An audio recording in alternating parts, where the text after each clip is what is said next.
من الشيطان الرجيم بسم الله الرحمن الرحيم الحمد لله رب العالمين والصلاة والسلام على سيد المرسلين اللهم صل على سيدنا محمد الذي ملأت قلبه من جلالك وعينه من جمالك فأصبح فرحا مؤيدا منصورا وعلى آله وصحبه وسلم تسليما والحمد لله على ذلك. Assalamu alaikum wa rahmatullahi ta'ala wa barakatuhu. Que la paix, la miséricorde et la bénédiction d'Allah ta'ala soient avec vous, où que vous soyez. Heureux de vous retrouver pour cette 8e rencontre spirituelle du mois de Ramadan. Donc, comme tous les soirs, durant le mois du Ramadan, on se retrouve à 21h50 pour un moment de spiritualité, de fraternité, d'échange. Et donc aujourd'hui, eh bien, on a le plaisir d'avoir avec nous Assi Abdillah Jiddaoui, qui est étudiant à l'Institut Mohamed VI de formation des imams Mourchidines et Mourchidat de Rabat, et également Si Khalilou Silla, qui est diplômé de l'Institut Mohamed VI et qui est imam khatib à la mosquée de Strasbourg, la grande mosquée de Strasbourg. Si Abdillah, assalamu alaikum wa rahmatullah, bienvenue parmi nous.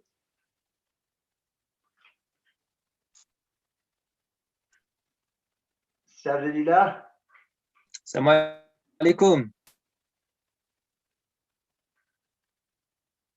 Alors, c'est Abdelillah, donc tu vas nous faire une psalmodie du Coran. Simplement, avant de commencer, toi tu nous viens de Châlons en Champagne. Et je sais que dans votre mosquée, la mosquée de Hidayah, si je ne me trompe pas, vous faites la distribution de l'iftar. Et je voulais te demander un petit peu comment est-ce que ça s'organise chez vous, comment est-ce que qu'est-ce que vous préparez, comment vous le distribuez, comment est-ce que vous organisez ce partage de l'iftar.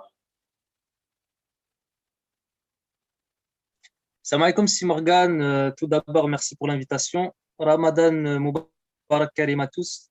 كل عام وأنتم بخير. تقبل الله منا ومنكم صالح الأعمال. Alors effectivement, Si Morgan, on organise l'iftar à la mosquée Al-Hidayah de Châlons-en-Champagne. Donc, on a lancé un appel un mois avant Ramadan. Les fidèles ont commencé à financer justement, à ramener les dons directement à la mosquée pour qu'on puisse organiser l'iftar. Et donc, on était parti au départ pour une centaine de paniers iftar tous les jours. Et puis aujourd'hui, on est à 150, voire 170 tous les soirs. Donc, il y a 170 bénéficiaires tous les soirs. Alhamdulillah. D'accord. Et ce sont les gens qui viennent chercher leur panier ou alors vous les distribuez? Alors, on a divisé en 3 parties pour éviter justement avec ce qui se passe en ce moment, la crise sanitaire. On a pris directement des livreurs et dans 3 parties de la ville. Donc, il y a 85 repas qui sont livrés directement dans un foyer où il y a des mineurs. Donc, il y a 85 mineurs qui bénéficient de ces repas. Et les autres parties sont aussi distribuées directement. En fait, c'est des livreurs qui vont directement livrer ces repas pour éviter justement de recevoir beaucoup de monde à la mosquée avec la crise sanitaire. D'accord, donc tout ça reste dans le respect des règles, des consignes sanitaires. Et les bénéficiaires, comment est-ce que vous avez fait pour pouvoir trouver ces bénéficiaires? Est-ce que ce sont eux qui sont venus chez vous voir et se sont enregistrés quelque part? Alors, ces bénéficiaires, la plupart d'entre eux, c'est des personnes qui venaient déjà ftar à la mosquée. Ça fait plus de 10 ans qu'on fait le ftar directement à la mosquée. Et cette année, malheureusement, l'année dernière et cette année, on n'a pas pu le faire avec la crise sanitaire. Donc, on a décidé directement de faire des paniers iftar qui seront distribués par la suite directement chez les personnes ou dans des foyers directement chez eux.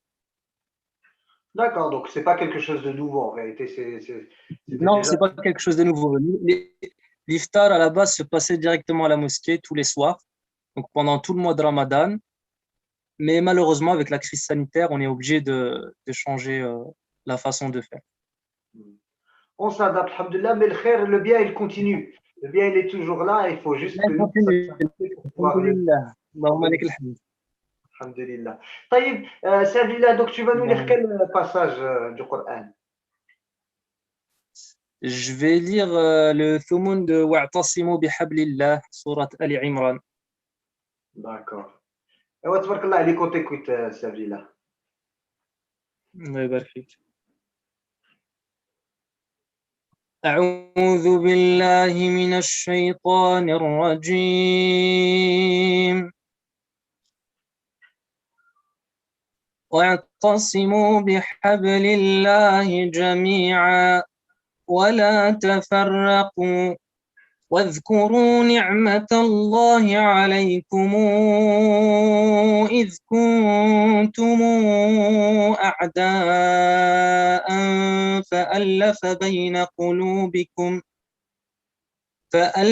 بين قلوبكم فأصبحتم بنعمته إخوانا وكنتم على شفا حفرة من النار فأنقذكم منها كذلك يبين الله لكم آياته لعلكم تهتدون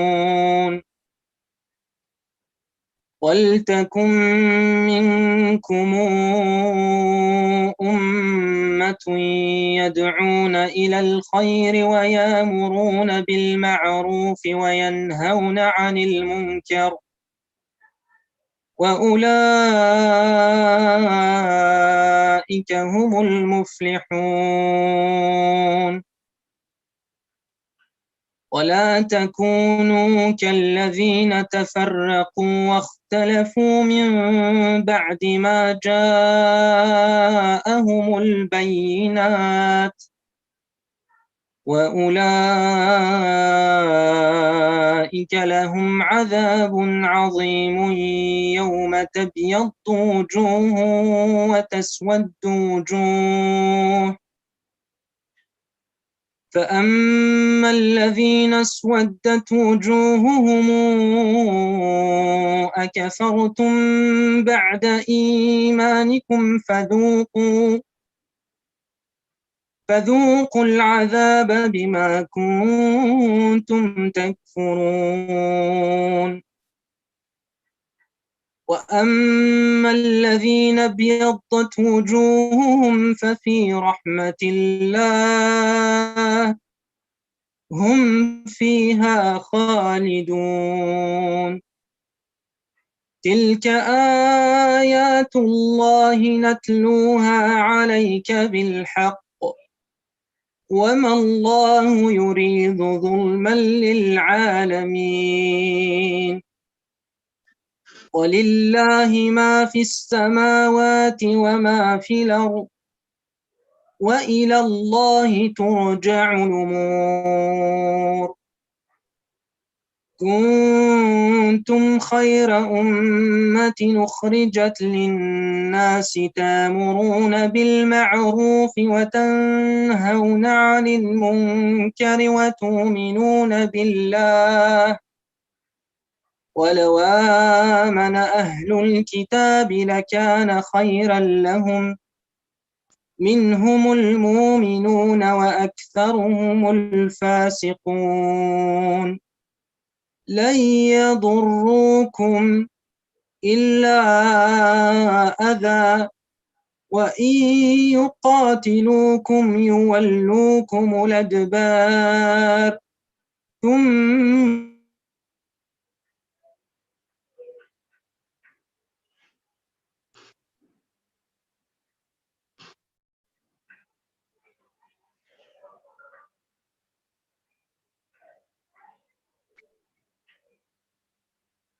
وباءوا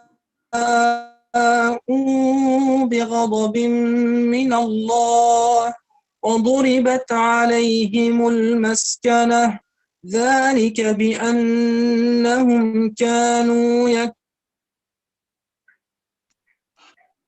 يكفرون بآيات الله بغير حق ذلك بما عصوا وكانوا يعتدون صدق الله العظيم. صدق الله العظيم. بارك الله فيك سيدي عبد الله. qu'Allah te récompense, qu'il te rajoute. Merci beaucoup Sidi Abdillah. Et puis également, donc aujourd'hui, nous retrouvons si Khalilou Silla de la grande mosquée de Strasbourg qui va nous faire son intervention. Eh bien, si Khalilou, on t'écoute avec impatience et avec beaucoup de concentration. Jazakallahu khairan, barakallahu fikum, barakallahu fikum. Assalamu alaikum wa rahmatullahi ta'ala wa barakatuhu. A'udhu billahi minash shaitanir rajim. Bismillahir rahmanir rahim. والصلاة والسلام على رسول الله وعلى آله وصحبه ومن والاه. اللهم صل على سيدنا محمد طب القلوب ودوائها وعافية الأبدان وشفائها ونور الأبصار وضيائها وعلى آله وصحبه وسلم. اللهم صل على سيدنا محمد الفاتح لما أغلق والخاتم لما سبق ناصر الحق بالحق والهادي إلى صراطك المستقيم وعلى آله حق قدره ومقداره العظيم. وصل على سيدنا محمد وعلى آل سيدنا محمد كما صليت على سيدنا إبراهيم وعلى آل سيدنا إبراهيم. اللهم بارك على سيدنا محمد وعلى آل سيدنا محمد كما باركت على سيدنا إبراهيم في العالمين إنك حميد مجيد. وبعد Allah subhanahu wa ta'ala, mes très chers frères, mes très chères sœurs, Allah subhanahu wa ta'ala, je dis toujours, nous a créés pour un objectif que nous connaissons toutes et tous, alhamdulillah, comment dans ce peu de temps qu'il nous reste à vivre, il nous faut parvenir au plus haut degré de l'approche et de la proximité d'Allah subhanahu wa ta'ala. Ceci est notre objectif dans ce monde. Comment dans ce peu de temps qu'il nous reste à vivre, eh bien, il nous faut parvenir au plus haut degré de l'approche et de la proximité d'Allah subhanahu wa ta'ala. Donc, un objectif pour la vie. La vie, la religion, c'est pour l'ensemble de la vie. Et sur ce chemin qui nous mène à Allah subhanahu wa ta'ala, sur ce chemin que nous voulons prendre, sur ce chemin sur lequel nous souhaitons être constants, sur lequel nous souhaitons nous élever autant que possible, sur lequel nous souhaitons avancer et évoluer autant que possible, pour parvenir à Allah subhanahu wa ta'ala, alors qu'il nous agrée, eh bien, il y a sur ce chemin un certain nombre d'obstacles. Il y a des obstacles sur ce chemin-là. Il y a des épreuves. Il y a une bagarre. Il y a une bagarre à mener sur ce chemin qui nous mène à Allah subhanahu wa ta'ala. Vous les connaissez, les ennemis de l'être humain, effectivement. Dunya, ce bas monde, fait partie des ennemis de l'être humain. Et son remède, effectivement, c'est le fait de s'isoler un petit peu. C'est l'ascétisme. L'ascétisme, le fait de se contenter du nécessaire. Vous savez, sur ce chemin qui mène à Allah subhanahu wa ta'ala, il y a shaitan. Le remède, c'est de demander la protection d'Allah subhanahu wa ta'ala contre le diable lapidé, contre shaitan. A'udhu billahi minash shaitanir rajim. A'udhu billahi sami'il alim minash shaitanir rajim. Pour ce qui nous est rapporté du prophète sallallahu alayhi wa sallam. Et puis sur ce chemin qui nous mène, parmi ces obstacles aussi qu'il peut y avoir sur ce chemin, il y a aussi des gens, il peut y avoir des personnes, et le remède à cela, c'est le fait de s'isoler effectivement de ces personnes-là. Et puis parmi les éléments, parmi les obstacles que l'on peut avoir sur ce chemin qui nous mène à Allah subhanahu wa ta'ala, il y a des choses qui viennent au fait de nous-mêmes. Il y a des éléments qui viennent de nous-mêmes, de notre propre personne, de notre ego, de nous-mêmes. Et parmi ces obstacles-là, il y a au fait des éléments extérieurs et puis il y a des éléments intérieurs. Hein. Il y a des éléments de l'intérieur et puis il y a des éléments de l'extérieur. Il y a des éléments pratiques, palpables, physiques, et puis il y a des éléments qui sont plutôt intérieurs. Allah subhanahu wa ta'ala a créé le bien et il nous demande de faire le bien. Et Allah subhanahu wa ta'ala a créé le mal et il nous demande de nous éloigner du mal. Extérieurement et intérieurement. Extérieurement et intérieurement. Effectivement, extérieurement, à travers les prières, faire les prières obligatoires, faire le jeûne et s'acquitter de tout ce qu'Allah subhanahu wa ta'ala nous a rendu obligatoire et faire également ce qu'Allah subhanahu wa ta'ala nous demande de faire d'un point de vue de la recommandation. Et puis s'éloigner de ce qui est interdit, de ce qu'Allah subhanahu wa ta'ala nous a interdit, et nous éloigner également de ce qu'Allah subhanahu wa ta'ala nous a au fait, réprouvé d'un point de vue détestable, déconseillé uniquement. Ça, c'est pour ce qui est, au fait, de l'extérieur, pour parvenir à Allah subhanahu wa ta'ala. Et puis, il y a aussi le côté intérieur qu'il ne faut pas oublier. Et sur ces obstacles qu'on peut avoir sur le chemin qui mène à Allah subhanahu wa ta'ala, il y a des éléments de l'extérieur et puis il y a également des éléments de l'intérieur, qu'on oublie un peu parfois trop souvent. Ces éléments de l'intérieur, on les oublie trop souvent. Souvent, lorsqu'on entend parler des péchés, des mauvaises actions ou bien des bonnes actions, on pense tout de suite aux éléments pratiques, aux éléments palpables, aux éléments physiques. Et on oublie ce qui est intérieur. Alors que ce qui est intérieur peut avoir plus d'importance encore. Parce que ce que l'on fait de l'extérieur, ce que l'on fait de physique, ce que l'on fait de visible, au fait, l'acceptation de cela va dépendre de ce que nous avons à l'intérieur. Et donc, les actes de l'intérieur ont encore plus de valeur. Pour les bonnes actions, il y a encore plus de gravité pour les mauvaises actions. Ça, c'est la première chose vraiment, au fait, à bien comprendre. C'est la première chose vraiment à bien comprendre. Oui. Nous sommes pendant le mois de Ramadan et c'est un mois pendant lequel Allah subhanahu wa ta'ala nous pousse à mettre de côté une partie de l'occupation que nous avons vis-à-vis de notre physique, vis-à-vis de l'extérieur, vis-à-vis du corps, pour donner plus de temps, plus d'énergie, plus d'attention au fait à l'intérieur, une pratique de l'intérieur. Ceci fait partie des objectifs au fait du jeûne. Hein. Moins de temps, moins d'énergie, moins effectivement d'attention entre guillemets à l'extérieur pour en accorder un peu plus à l'intérieur. Eh bien, prenons le temps, un petit moment pour nous arrêter un petit peu là-dessus. Et parmi ces éléments, qu'il est fondamental au fait d'abord d'écouter, les éléments sur lesquels il faut qu'on écoute, il faut qu'on en entende parler, et puis il faut qu'on les comprenne, et ensuite il va falloir qu'on lutte pour faire en sorte effectivement de se purifier de ces choses-là, hein, pour essayer d'acquérir tout le contraire de ces choses-là. Il y a ce qu'on appelle les maladies du cœur, ou bien les péchés de l'intérieur, ma'as al-qulub, hein. Et parmi ces maladies que craignaient même les Sahaba, radiallahu anhum, il y a l'hypocrisie, al-nifaq, l'hypocrisie. Et il est important que pendant le mois de Ramadan, nous nous arrêtions là-dessus. Nous arrêtions là-dessus, puisque le mois de Ramadan, c'est justement une période qu'Allah subhanahu wa ta'ala nous a donnée pour nous occuper de notre intérieur, okay, pour profiter de la période, donc pour nous occuper de nos intérieurs, nous occuper de notre intérieur, et puis nous booster sur le chemin qui mène à Allah subhanahu wa ta'ala. Il faut qu'à la fin du mois de Ramadan, on ait avancé. Il faut qu'on ait avancé et que l'on ne revienne plus jamais dans notre vie sur ce que l'on a fait après. L'objectif, c'est que l'on évolue année après année, mois de Ramadan après mois de Ramadan. Prenons le temps donc de nous arrêter un court instant sur l'hypocrisie, qui est un fléau, et qui est une chose qui existait déjà au temps du prophète sallallahu alayhi wa sallam, et qui est au fait quelque chose d'extrêmement grave. Et le prophète sallallahu alayhi wa sallam, dans un certain nombre de hadiths, il le décrit effectivement comme tel. La définition de l'hypocrisie que nous avons généralement aujourd'hui n'est pas la définition majoritairement, quand on entend parler de l'hypocrisie aujourd'hui, on ne fait pas référence vraiment à nifaq, l'hypocrisie telle que on l'entendait généralement au temps du prophète sallallahu alayhi wa sallam. Vous savez, l'hypocrisie, elle se divise en deux catégories. Elle se divise, si vous voulez, en deux classes. Hein. Il y a l'hypocrisie dans la croyance, et puis il y a l'hypocrisie dans les actes. L'hypocrisie dans les actes.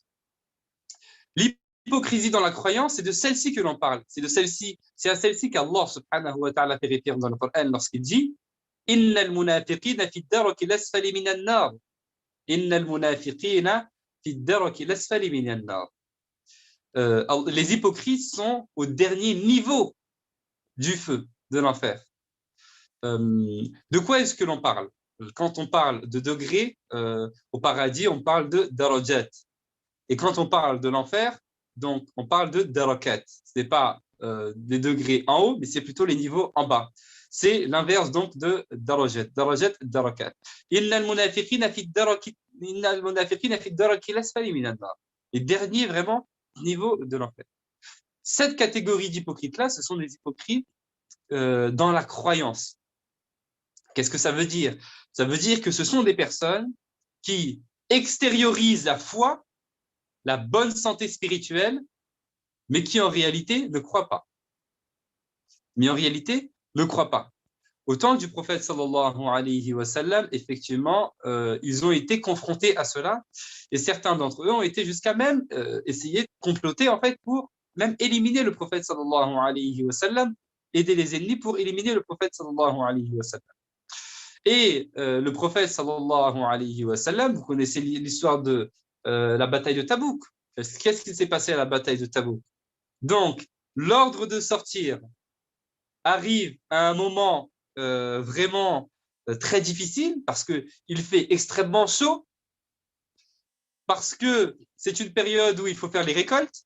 Et donc, si on ne fait pas nos récoltes maintenant et qu'on part, quand on va revenir, toutes nos récoltes, elles seront perdues. Et donc, pour toute cette saison, on n'a pas nos biens.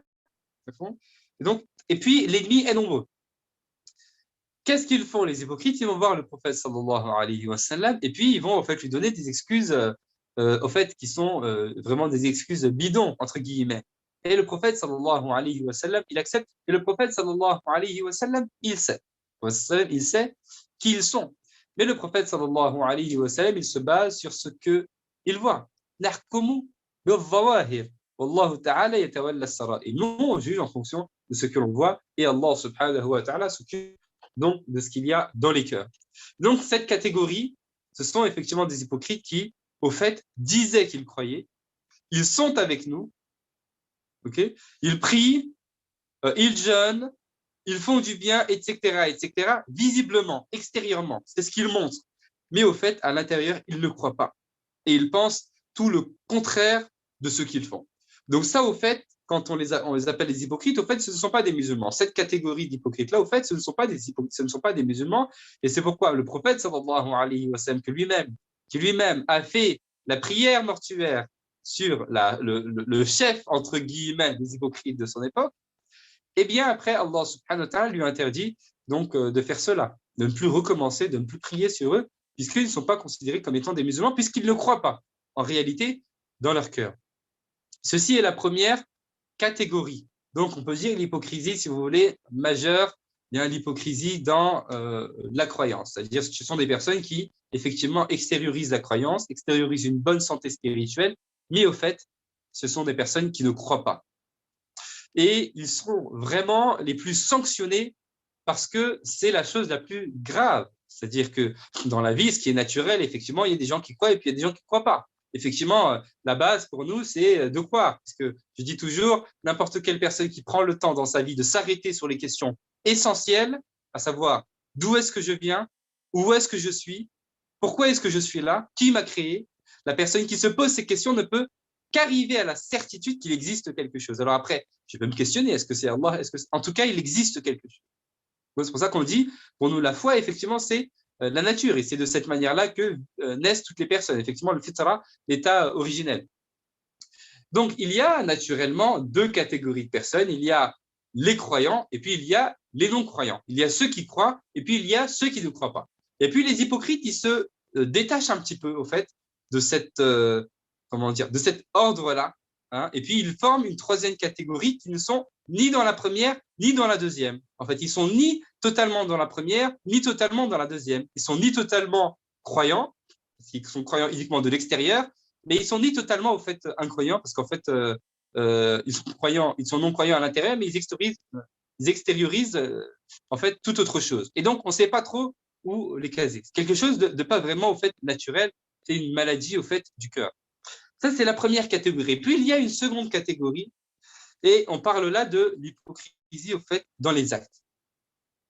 L'hypocrisie dans les actes, et c'est plutôt de cette catégorie-là que l'on parle, nous, aujourd'hui, lorsque l'on parle d'hypocrisie généralement, et également dans un certain nombre de textes, au temps du prophète, sallallahu alayhi wa sallam. Quand on dit les sahaba, radiyallahu anhum, ils avaient peur de cela. Ils avaient peur de l'hypocrisie. Évidemment, c'était des croyants sincères, engagé, bien évidemment. On ne parle pas de la première catégorie d'hypocrisie, on parle plutôt de la seconde. Ils avaient peur de cela. Pourquoi est-ce qu'ils avaient peur de celle-là, de cette deuxième catégorie d'hypocrisie? Ce n'est pas une chose qui fait sortir les personnes de la religion, c'est une maladie du cœur. Ils en avaient peur parce que cette catégorie-là, eh bien, elle peut amener à la première catégorie, effectivement. Ils avaient peur. Sahaba, radiyallahu anhum, ils avaient peur. Omar, radiyallahu anhu, qui, lorsqu'il prend un chemin, il prend un trottoir, Shaitan ne peut pas prendre le même trottoir. Sahaba, radiyallahu anhum, qu'Allah subhanahu wa ta'ala dit à leur égard, radiyallahu anhum, radiyallahu anhum, wa radu anhu. Allah les agrée, et aussi, il agrée. Eh bien, eux, ils craignent effectivement, cette hypocrisie-là. De quoi est-ce que l'on parle? Le prophète, sallallahu alayhi wa sallam, il décrit cette hypocrisie-là. Dans le hadith, il décrit un certain nombre de caractères, un certain nombre de manières, de caractéristiques, de qualificatifs que l'on peut donner à la personne qui est hypocrite. Il dit, le prophète, sallallahu alayhi wa sallam, lorsqu'elle parle, elle ment. Lorsqu'elle promet, elle ne tient pas sa promesse. Lorsqu'on lui fait confiance, elle trahit cette confiance-là. Et dans d'autres versions également, le prophète sallallahu alayhi wa sallam, il dit, lorsque la personne, elle dispute, eh bien, elle dépasse un petit peu les bornes, eh bien, elle s'éloigne de la vérité, effectivement. Ça fait partie des caractéristiques un petit peu de cette deuxième catégorie d'hypocrite-là, qu'Allah subhanahu wa ta'ala nous en préserve. Et la personne qui a ces quatre qualificatifs-là, c'est une personne qui est effectivement hypocrite. Et la personne qui a ne serait-ce qu'une de ces caractéristiques-là, c'est une personne qui a quelque chose en elle, qui a quelque chose de l'hypocrisie jusqu'à ce qu'elle s'en débarrasse. Et donc, nous, pendant le mois de Ramadan, il est fondamental, il est nécessaire que nous fassions sur nous, en fait, ce travail de purification. Et que l'on prenne ce chemin de la guérison de cette maladie spirituelle-là. On demande à Allah subhanahu wa ta'ala de nous guérir, demander à Allah subhanahu wa ta'ala de nous guérir et prendre le chemin, effectivement, de la guérison, afin que nous ne parvenions pas à Allah subhanahu wa ta'ala en ne trouvant, au fait, rien de ce que nous avons fait comme action. On sait effectivement que l'on n'entrera pas au paradis et que l'on ne sera pas récompensé uniquement que pour nos actions, mais plutôt par la miséricorde d'Allah subhanahu wa ta'ala, bien évidemment. Mais prenons garde effectivement à ne pas œuvrer, et puis au fait, de par les mauvaises actions que nous avons à l'intérieur ou par ce que nous avons d'impur à l'intérieur de nous-mêmes, eh bien, nous allons arriver devant Allah subhanahu wa ta'ala et ne rien trouver du tout. En fait, cette deuxième catégorie d'hypocrisie, ce sont des personnes qui ont mélangé à la fois des choses de bien et des choses de mal. Ils ont effectivement la foi, ce sont des personnes qui croient sincèrement, effectivement, mais ce sont des personnes qui ont aussi du mal dans leur cœur. Et donc, il est nécessaire qu'ils fassent en sorte de faire gagner, si vous voulez, ou de faire triompher cette bonne partie qu'il y a dans leur cœur sur la partie qui est mauvaise. Comme vous le savez, parce que les cœurs se divisent en trois catégories, comme je dis souvent, il y a le cœur vivant, il y a le cœur malade, et puis il y a le cœur qui est mort. Le cœur vivant, c'est un cœur qui n'appelle qu'au bien, qui ne voit que du bien, qui ne parle qu'avec sagesse, qui voit avec clairvoyance et qui parle avec sagesse, et qui n'appelle les gens qu'au bien. Le cœur qui est mort, c'est un cœur qui est mort spirituellement, c'est-à-dire faites-lui les rappels que vous voulez, etc. Lisez-lui les hadiths et les versets que vous voulez. C'est un cœur qui est mort. Cette personne n'a plus de sentiments. Et puis, il y a cette troisième catégorie, ce sont des cœurs qui sont malades. C'est le cas de la majorité d'entre nous, qu'Allah subhanahu wa ta'ala guérisse nos cœurs.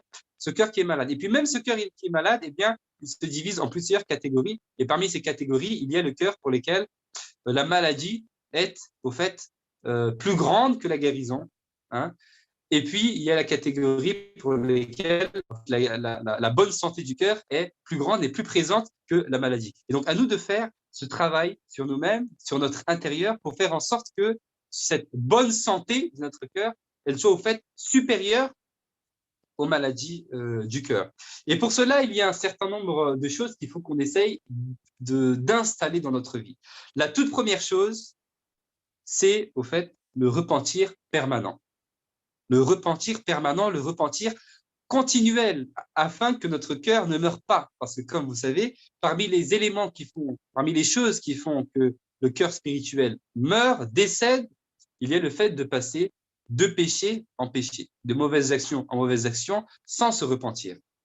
À chaque fois, il y a un point noir qui se met dans notre cœur, et à force, le cœur devient tout noir jusqu'à ce qu'il durcisse. Et donc, le fait de passer de péché en péché, de mauvaises actions en mauvaises actions, sans se repentir, c'est une chose qui peut amener au décès du cœur spirituel, qu'Allah subhanahu wa ta'ala nous en préserve. Et attention, quand on parle de mauvaises actions, on a souvent en fait, l'habitude de penser tout de suite aux mauvaises actions physiques. Nous, on a parlé de l'hypocrisie. L'hypocrisie, la haine, la méchanceté, la jalousie, la vanité, l'ostentation, toutes ces choses-là sont également des choses de l'intérieur qui peuvent faire mourir le cœur et pour lesquelles il faut absolument se repentir également.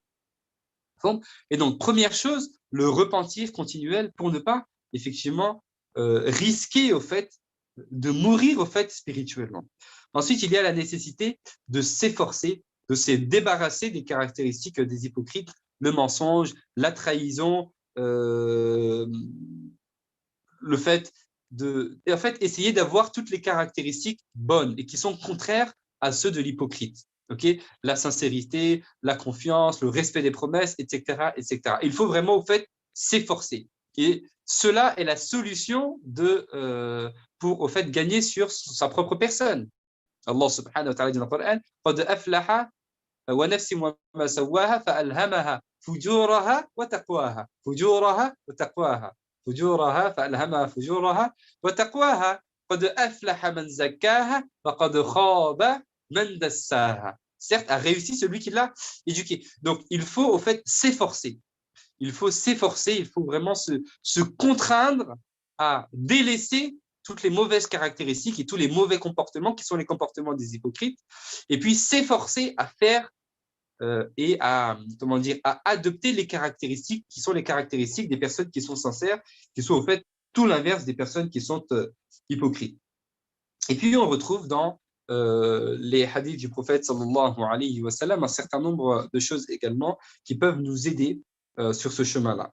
D'abord, la personne qui adore Allah subhanahu wa ta'ala, la personne qui s'engage sincèrement sur le chemin qui mène à Allah subhanahu wa ta'ala, qui adore Allah subhanahu wa ta'ala avec concentration et dévotion, c'est une personne qui naturellement va être prise de crainte.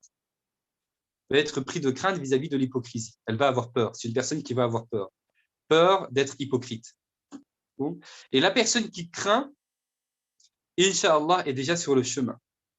Est déjà sur le chemin de la guérison. Ça ne suffit pas et on ne sait pas. Une personne qui craint, ça ne veut pas dire que c'est une personne qui est tout à fait guérie, qui n'a pas d'hypocrisie. Seul Allah subhanahu wa ta'ala connaît au fait le contenu des cœurs. Mais la personne qui adore Allah subhanahu wa ta'ala avec sincérité, forcément, va arriver à un moment donné où elle va craindre pour sa propre personne. Okay? Et la personne qui craint, Inch'Allah, on peut espérer que ce soit une personne qui soit épargnée de cela. Parmi également les choses qu'on retrouve dans les hadiths du prophète sallallahu alayhi wa sallam, il nous dit donc les prières qui sont les plus lourdes pour les hypocrites sont les prières de l'Isha et les prières de l'Fajr. Et donc il nous faut au fait être constant. Bien évidemment, là on est dans une situation un petit peu particulière, mais l'intention et la détermination restent toujours présentes, Inch'Allah. Dès qu'on en a la possibilité, on essaye de ne jamais se détacher de ces deux prières en groupe à la mosquée, le Fajr et les Isha, et de manière générale, toutes les activités qui demandent une contrainte au fait. Pourquoi est-ce que les hypocrites, c'était difficile pour eux de se rendre al-Fajr, les Isha, il fait nuit, personne ne les voit, on peut ne pas les reconnaître. Et donc, effectivement, ils ont quelque chose à l'intérieur, ils ont quelque chose à l'extérieur. Extérieurement, ils se montrent, à l'intérieur, ils ne le croient pas. Donc, dès que personne ne les voit, ils font tout le contraire de ce qu'ils disent, effectivement. Et donc, nous, on s'accroche effectivement à ces deux prières-là, les Isha, le Fajr, Allah subhanahu wa ta'ala, par cela nous donner une lumière toute particulière. Et puis, de manière générale, toutes les activités qui nécessitent une contrainte personnelle sans être vue par les gens, eh bien, on essaye effectivement de nous accrocher à toutes ces activités-là, Inch'Allah tabaraka wa ta'ala. Et également, et pour finir, il y a au fait cette question d'examen de conscience qui est fondamentale. Le fait de se demander des comptes à soi-même. Lorsque l'on parle de ces thématiques-là, comme la question de l'hypocrisie, au fait, c'est pas pour que chacun regarde à sa droite et à sa gauche et essayer de, essayer de retrouver les hypocrites.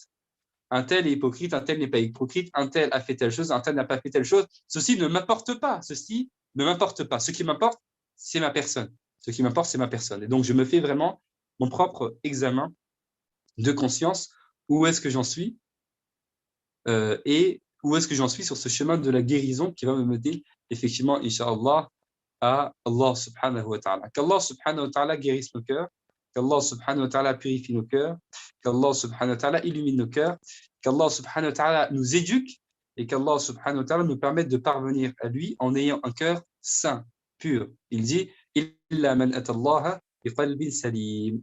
Allahumma salli ala Sayyidina Muhammad. Je ne vais pas vous prendre plus de temps, Inch'Allah tabaraka wa ta'ala. Hafidhakumullah. Barakallahu fik, Cheikh Khalilou. C'était un plaisir. Allah yajzik bi khair. Il y a vraiment l'importance de soigner nos cœurs et de présenter nos cœurs au médecin, à celui qui peut les guérir, celui qui peut nous soigner. Et toute notre vie, c'est un cheminement pour enfin retrouver Allah tabaraka wa ta'ala, comme tu l'as dit, avec un cœur sain et purifié de toutes ces maladies. Et ces rencontres que nous faisons quotidiennement pendant le mois du Ramadan, eh bien, c'est un moyen pour justement, jour après jour, eh bien, avancer dans la purification des cœurs, purification des âmes. Merci beaucoup aussi Khalilou, merci beaucoup aussi Abdillah pour votre participation. Merci à vous toutes et tous qui étaient avec nous ce soir. Donc on se retrouve demain, Inch'Allah, eh bien, pour une nouvelle rencontre spirituelle organisée par l'Union des mosquées de France, donc toujours à 21h50, Inch'Allah.